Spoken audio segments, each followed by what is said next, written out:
आज के क्लास में हम लोग देखेंगे क्षेत्रमिति का सिलेंडर टॉपिक जो है सिलेंडर, जिसको हिंदी में बेलन कहते हैं। और इससे पहले के क्लास में हम लोग शंकु और सर्किल यानी वृत्त को पढ़ चुके हैं।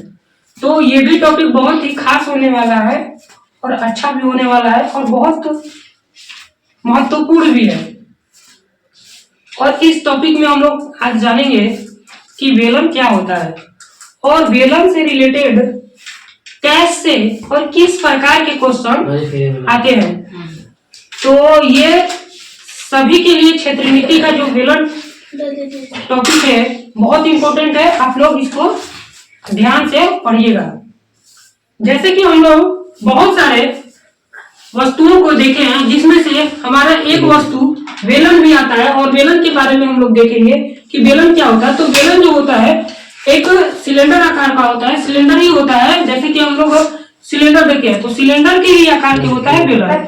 और ये बेलन जो होते हैं कई प्रकार के होते हैं। जैसे हम लोग इसे एनालाइज कर सकते हैं कि बेलन दो प्रकार के होते हैं। दो प्रकार के बेलन होते हैं, एक खोखला बेलन होता है और एक ठोस बेलन होता है। ठोस बेलन होने का मतलब कि वह संपूर्ण ठोस है, उसमें कोई भी छिद्र नहीं होगा। लेकिन खोखला बेलन वैसे बेलन को कहते हैं जिसके बीच छिद्र होगा, बीच का भाग खोखला रहेगा, इसको हम लोग खोखला बेलन कहते हैं। जैसे एक सिलेंडर जिसमें हम लोग गैस फिलअप करके अपने खाना बनाने का यूज करते हैं, जिसको हम लोग ठोस बेलन का आकार देते हैं। लेकिन वही हम लोग अभी नाली यूज करते हैं, जो वो क्या हो गया, एक वो खोखला बेलन हो गया। ये हमारा दोनों प्रकार के बेलन है और इन बेलन का हम लोग को संपूर्ण पृष्ठीय क्षेत्रफल, वक्र पृष्ठीय क्षेत्रफल, आयतन और त्रिज्या और व्यास ज्ञात करना होगा। तो इनको हम लोग पहले ड्रॉ कर लेते हैं कि इनकी आकार कैसी होती है, आकृति कैसी होती है और बेलन कैसे होता है। ठीक है, तो हम लोग देखते हैं। ये ढक्कन है, ये पूरा इधर से भी पैक है और इधर से भी पैक रहेगा, तो ये क्या हो जाएगा, ठोस बेलन हो जाएगा। लेकिन इधर वाला भी खाली रहेगा तो क्या हो जाएगा, खोखला बेलन हो जाएगा। समझ में आ रहा है?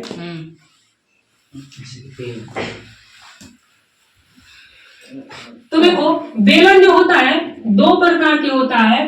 पहला होता है जो ठोस बेलन,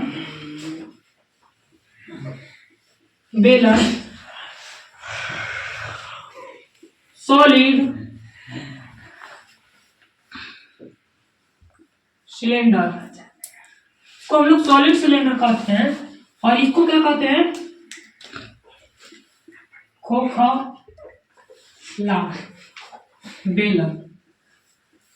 ये हमारा क्या हो गया, खोखला बेलन। ठोस बेलन का जो आकृति होता है, इस तरह से ठोस बेलन का आकृति होता है। उसका भी इंग्लिश से लिखिए, जरूरी है।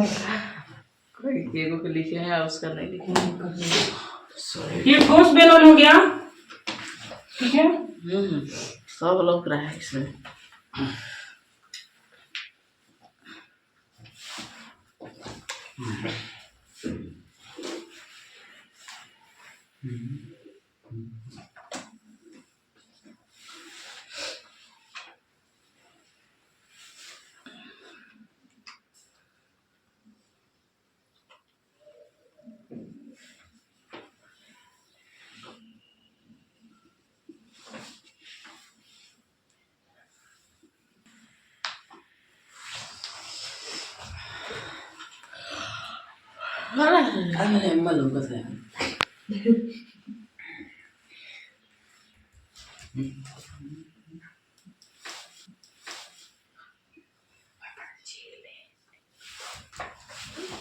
ये हमारा खोखला बेलन हो गया, ठीक है।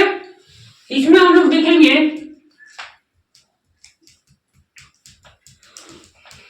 यहां से जो यहाँ की दूरी है इसको हम लोग ऊंचाई कहते हैं और यहां से यहाँ का जो डिस्टेंस है इसको हम लोग आर यानी कि त्रिज्या कहते हैं।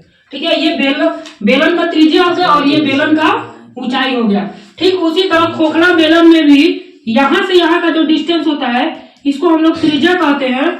और यहाँ से लेकर यहाँ का जो हाइट होता है इसको ऊंचाई कहते हैं। यानी कि ये बेलन का, खोखले बेलन का ऊंचाई हो गया और ये खोखले बेलन का त्रिज्या हो गया। ठीक है, इससे रिलेटेड कुछ फॉर्मूला होते हैं। तो सबसे पहले उसके बाद हम लोग तो ठोस बेलन की बात करते हैं। ठोस बेलन में role of radius and height. Radius और हाइट का क्या रोल होता है इसको हम लोग को देखना है। यानी कि जिस तरह एक फिल्म में हीरो और हीरोइन का रोल होता है, ठीक उसी तरह हमारे बेलन में भी हाइट और रेडियस का रोल होता है। यदि रेडियस नहीं है तो हम बेलन का संपूर्ण पृष्ठीय क्षेत्रफल, वक्र पृष्ठीय क्षेत्रफल नहीं निकाल सकते हैं। और यदि हाइट नहीं है तो हम बेलन का वक्र पृष्ठीय और संपूर्ण पृष्ठीय क्षेत्रफल और आयतन नहीं निकाल सकते हैं।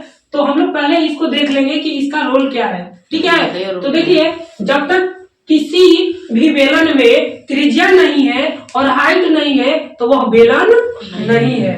ठीक है, बेलन के लिए त्रिज्या और हाइट होना अवश्य है। ठीक है, तो हम लोग देखेंगे कि इस बेलन का हमको निकालना है वक्र पृष्ठीय क्षेत्रफल। तो वक्र पृष्ठीय क्षेत्रफल निकालने के लिए सबसे पहले हम लोग ये जानेंगे कि यहाँ पे एक सिलेंडर है और इस सिलेंडर के एंड में दो ठो क्या है, सर्किल है। ठीक है, तो सर्किल का जो क्षेत्रफल होता है, यानी कि बेलन का आधार का जो भाग है इसका क्षेत्रफल हम लोग निकालेंगे तो क्या हो जाएगा, पाई आर स्क्वायर। क्या हो जाएगा, पाई आर स्क्वायर। ठीक है, लेकिन जब हम लोग बेलन का वक्र पृष्ठीय क्षेत्रफल निकालते हैं तो उसमें हम लोग क्या यूज करते हैं, 2 पाई आर एच। ठीक है, जब बेलन का वक्र पृष्ठ का क्षेत्रफल निकालते हैं तो 2 पाई आर एच, मतलब कि जो इसका परिधि होता है, इस सिलेंडर का जो परिधि होता है क्या होता है, 2 पाई आर इंटू एच। ठीक है, ये हमारा परिधि हो गया, बेलन का परिधि। और ये बेलन का क्या हो गया, बेलन के आधार का क्षेत्रफल होता है और बेलन का आधार का परिधि हो गया।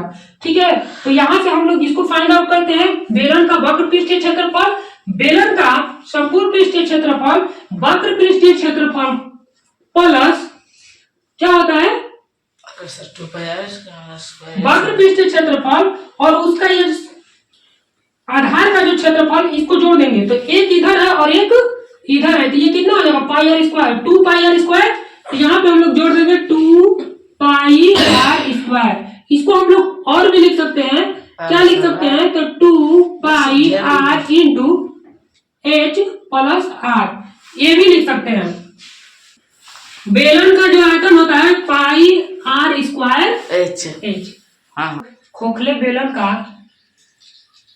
पृष्ठीय क्षेत्रफल, वक्र पृष्ठीय क्षेत्रफल और खोखले बेलन की मोटाई। तो पहले हम लोग जान लेंगे कि ये जो खोखला बेलन है इस बेलन में क्या है। इस बेलन में हमको सबसे पहले इस प्रकार की आकृति दिखेगी और इस आकृति में ये वाला जो भाग है ये खाली है और ये वाला जो भाग है ये मोटाई वाला भाग है। तो हम लोग जानेंगे कि ये जो बेलन का है ये त्रिज्या हो गया, इसको हम लोग कहेंगे आंतरिक त्रिज्या। बेलन का आंतरिक त्रिज्या यानी खोखले बेलन का आंतरिक त्रिज्या।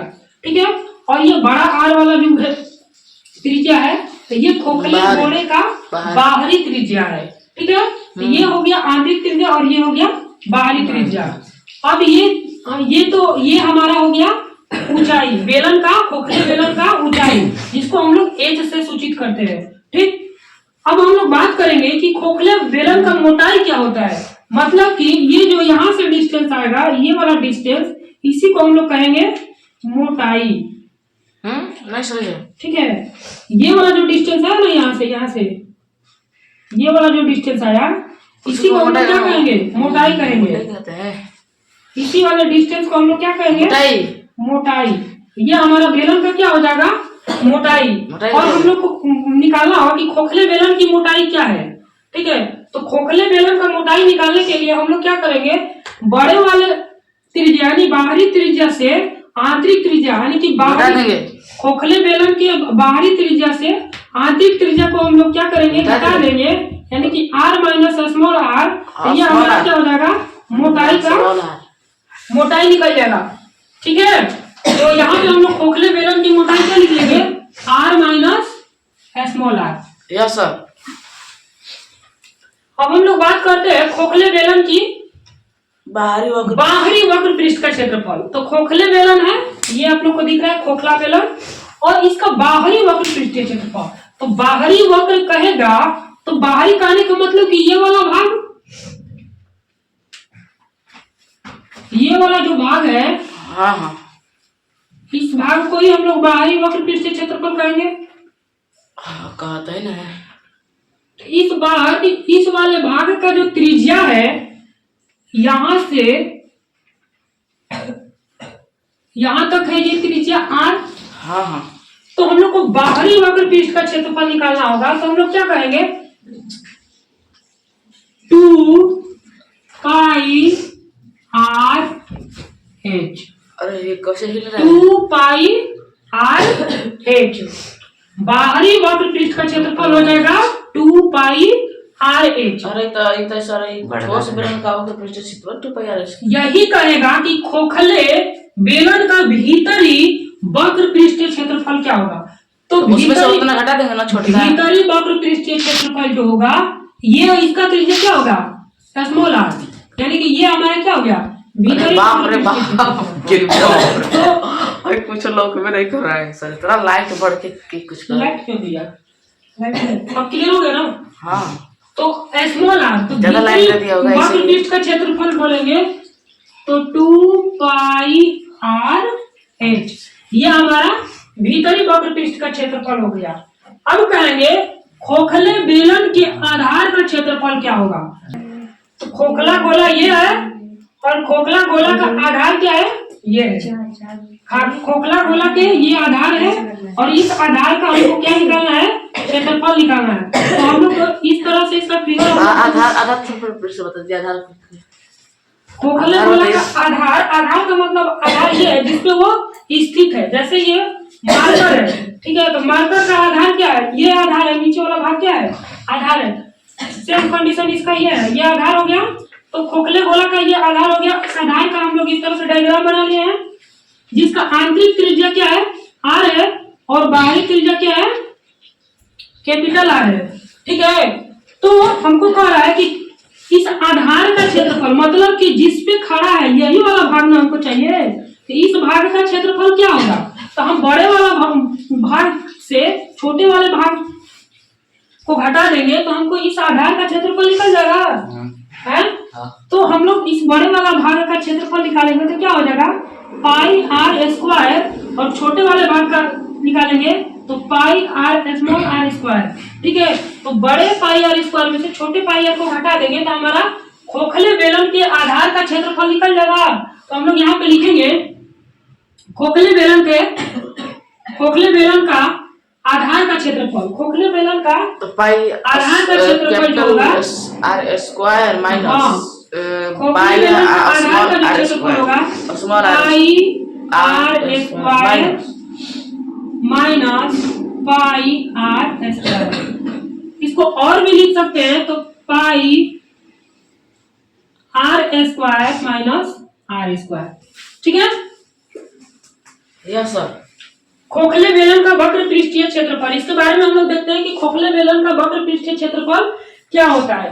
तो खोखले बेलन ये है, और इसका वक्र पृष्ठीय क्षेत्रफल हम लोग को निकालना है। तो जैसे कि हम लोग को पता है कि खोखले बेलन का बाहरी वक्र पृष्ठीय क्षेत्रफल हम लोग निकाल लिए हैं 2 पाई r h, और खोखले बेलन का भीतरी वक्र पृष्ठीय क्षेत्रफल निकाल लिए हैं 2 पाई स्मॉल r h। ठीक है, तो इन दोनों का वक्र पृष्ठीय निकाल दिए हैं, तो इन दोनों को जोड़ देंगे तो ये खोखले बेलन का वक्र पृष्ठीय हो जाएगा। ये किसका हो जाएगा, खोखले बेलन का वक्र पृष्ठीय क्षेत्रफल। तो यहाँ से आ जाएगा 2 पाई r h प्लस 2 पाई बोर्डो पर देखना लिखा ना h, ये हो जाएगा 2 पाई h into r plus r। ये जो फॉर्मूला हमको निकल के आया खोखले बेलन का वक्र पृष्ठीय क्षेत्रफल। ठीक है,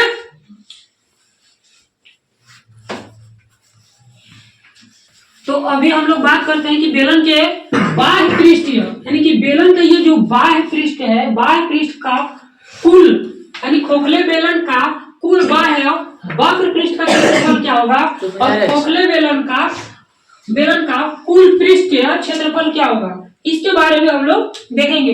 तो सबसे पहले हम लोग ये जानेंगे कि खोखला बेलन का बाह्य पृष्ठीय क्षेत्रफल क्या होता है। तो बाह्य पृष्ठीय क्षेत्रफल में हम लोग देखेंगे कि बेलन का जो वक्र पृष्ठीय क्षेत्रफल यानी कि ये जो बेलन है, बेलन का बाह्य वक्र पृष्ठीय क्षेत्रफल और बेलन का आधार का क्षेत्रफल, इसको हम लोग बेलन का आधार का क्षेत्रफल कहेंगे और बेलन का शीर्ष का क्षेत्रफल। शीर्ष का मतलब कि इसको हम लोग जब आधार कहेंगे, ये वाला भाग यानी नीचे वाला भाग आधार है तो ऊपर वाला भाग क्या हो गया सर, शीर्ष हो जाएगा। सर एक प्रश्न, इसको हम लोग शीर्ष कहेंगे। जब आधार पूरा है तो स्मॉल आर जोड़ेंगे ना उसमें तब ना एकदम पूरा आधार निकलेगा, कि माइनस करेंगे तब निकलेगा। आधार कहने का मतलब देखो बेलन जो है ना, बेलन का जब हम लोग ऐसे देखेंगे तो देखो नाला देखा है ना, नाला किस प्रकार का होता है कि नहीं। हाँ, उसके बीच वाला जोड़ेंगे तब ना पूरा निकलेगा। तो ये वाला भाग नहीं ना है, ये वाला भाग तो है ही नहीं है। क्या कर दिया, ये वाला भाग नहीं ना है। ये वाला भाग जब नहीं है तो हमको स्मॉल आर है और हमको पता है कि यहाँ से ये बड़ा वाला आर कितना है, कैपिटल आर है। तो हमको इसका क्षेत्रफल निकालना है, ये वाला भाग का ना, ये वाला भाग का ना, ये ना हमारा आधार हो गया। हाँ, समझ। इस भाग का क्षेत्रफल निकालने के लिए हम लोग बड़े वाले त्रिज्या में से छोटे वाले त्रिज्या को घटा देंगे, यानी कि बड़े वाला क्षेत्रफल से छोटे वाले क्षेत्रफल को घटा देंगे तो हमारा दो बार लिखे हैं, बताइए ये भाग निकल जाएगा। कोई दिक्कत है? और दो बार लिखे हैं, खोखले बेलन का कुल बाह्य वक्र पृष्ठ क्षेत्रफल, बेलन का बाह्य वक्र पृष्ठ क्षेत्रफल। हाँ, खोखले बेलन का कुल बाह्य वक्र पृष्ठीय क्षेत्रफल, कुल बाह्य वक्र पृष्ठीय क्षेत्रफल हम लोग को कुल निकालना है। लेकिन हम लोग को पता है कि बेलन का वक्र पृष्ठीय क्षेत्रफल हम लोग जानते हैं और कुल निकालना है। समझ में आ रहा है? वक्र हमको पता है, संपूर्ण निकालना है। और तो वक्र मिटा दीजिए, वक्र तब कहाँ लिखे उसमें कुल बाह्य वक्र। कुल बाह्य वक्र का मतलब होता है ना, क्योंकि हम लोग संपूर्ण निकाल रहे हैं और बेलन जो होता है हमारा वक्र सरफेस का है। आज आप समझ गए।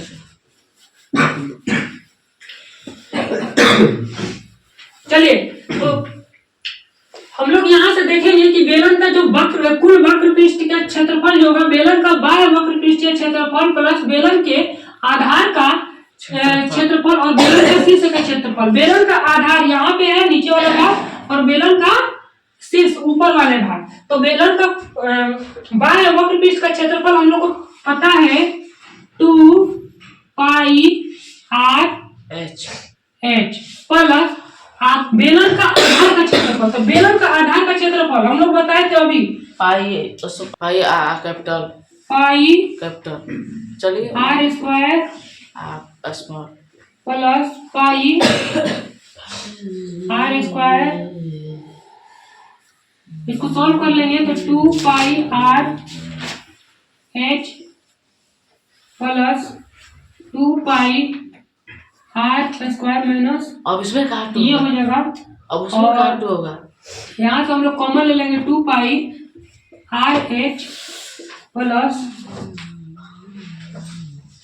Are square minus r square. तो ये हमारा जो फॉर्मूला आएगा, ये बेलन का खोखले बेलन का वक्र पृष्ठ का क्षेत्रफल हो जाएगा। बात करते हैं हम लोग खोखले बेलन का कुल पृष्ठीय क्षेत्रफल। तो खोखले बेलन का कुल पृष्ठीय क्षेत्रफल के लिए बेलन का कुल बाह्य पृष्ठीय क्षेत्रफल प्लस बेलन का आंतरिक वक्र पृष्ठीय क्षेत्रफल। तो बात करते हैं हम लोग खोखले बेलन का। तो खोखले बेलन का कुल वक्र पृष्ठीय बाह्य वक्र पृष्ठीय क्षेत्रफल क्या हो गया 2 pi r h plus r square minus r plus बेलन का आंतरिक पृष्ठ क्षेत्रफल 2 पाई। हम लोग खोखले बेलन का वक्र पृष्ठीय क्षेत्रफल इस प्रकार से लिख लेंगे, ठीक है। तो खोखले बेलन का वक्र पृष्ठीय क्षेत्रफल 2 pi into r h plus r square minus r square, ठीक है, प्लस 2 पाई आर एच, ठीक है। तो अब इसको सॉल्व हम लोग करते हैं तो हमारा हो जाएगा 2 pi r h plus r square minus r plus r h. ठीक है, इसको हम लोग लिखेंगे 2 पाई, ये दोनों को साथ में लिख लेंगे यहाँ पे r h minus plus r h plus r square minus r square 2 pi, ये दोनों में एच कॉमन है तो हम लोग क्या लिख लेंगे h common r minus r plus small r plus क्या हम लोग इसको are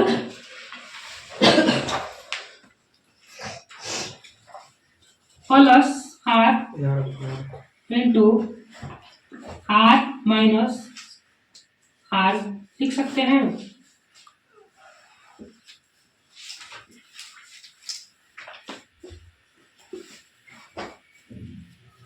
to pi into h into r plus r into bracket r plus r into r minus r. इस तरह से हमारा जो खोखले बेलन का कुल वक्र पृष्ठ का क्षेत्र कुल पृष्ठ का क्षेत्रफल निकल गया।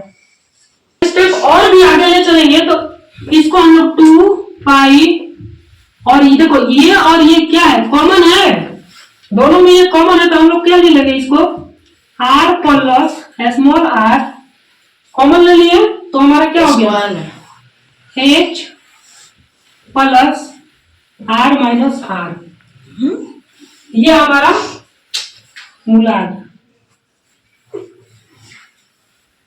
खोखले बेलन का वक्र खोखले बेलन का कुल पृष्ठ या क्षेत्रफल। स्क्वायर करे तो हो ही जाता कहाँ स्क्वायर किए हैं स्क्वायर कीजिए स्क्वायर कुछ नहीं किया, देखो ये कॉमन है दोनों में, ये दोनों में कॉमन है ना, इसको हम लोग बाहर ले लिए हैं और इसके साथ जो है यहाँ पे आ गया ये वाला और इसके साथ वाला यहाँ पे आ गया। नहीं समझ में आ रहा है? हाँ आ गया सर।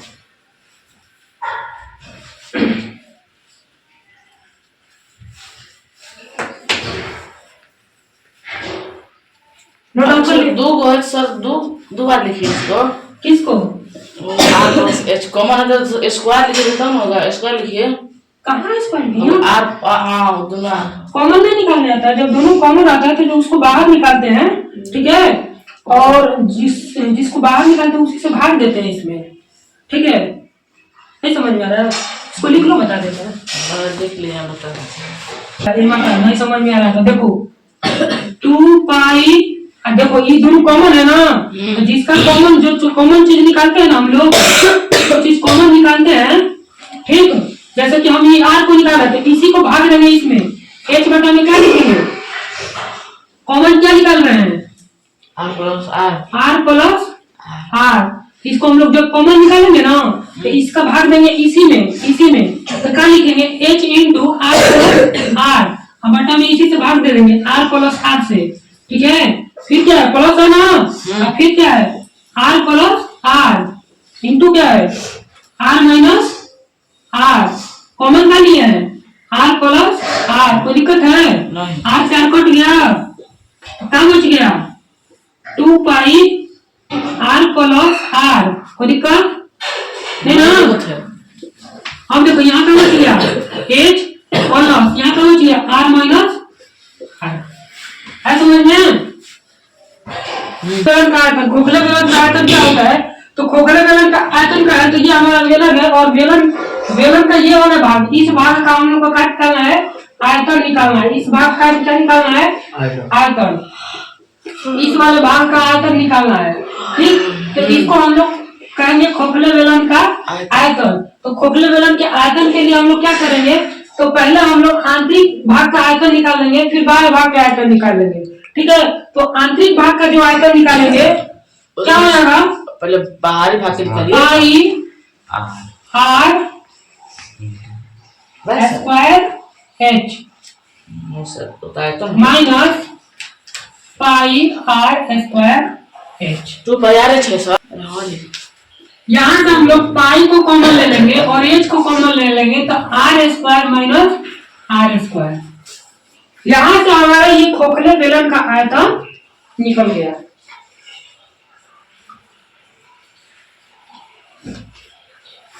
या और लिखना होगा तो हम लोग इसको लिख सकते हैं pi h into r plus r into r r minus r. तो हम लोग ये भी यूज कर सकते हैं, ये भी यूज कर सकते हैं।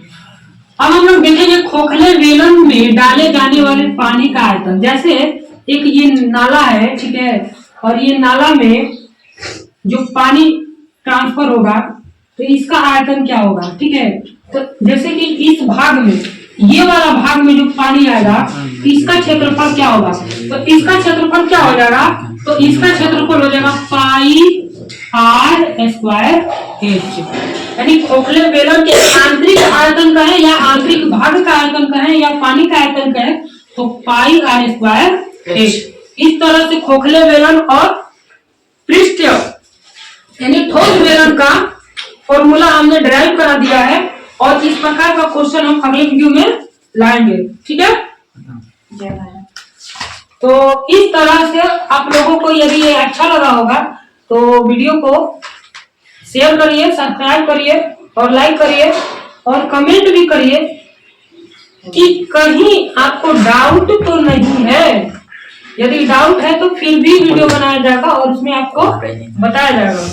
और यहाँ पे एक रिवीजन क्लास चल रहा है जिसमें 10th क्लास के सभी सब्जेक्ट का रिवीजन कराया जाएगा। अभी हिंदी का वीडियो हम लोग यूट्यूब पर अपलोड कर रहे हैं और भी आप लोग का कमेंट रहेगा तो और भी इसी तरह का वीडियो हम लोग अपलोड करेंगे। तो ज्यादा से ज्यादा शेयर करिए, कमेंट कीजिए और आप लोग का सहयोग रहेगा और स्मार्ट स्टडी परिवार जो है इसी तरह बढ़ता रहेगा। तो आप लोग की कोशिश और हमारी संघर्ष जारी रहेगा। तो यही सब, धन्यवाद।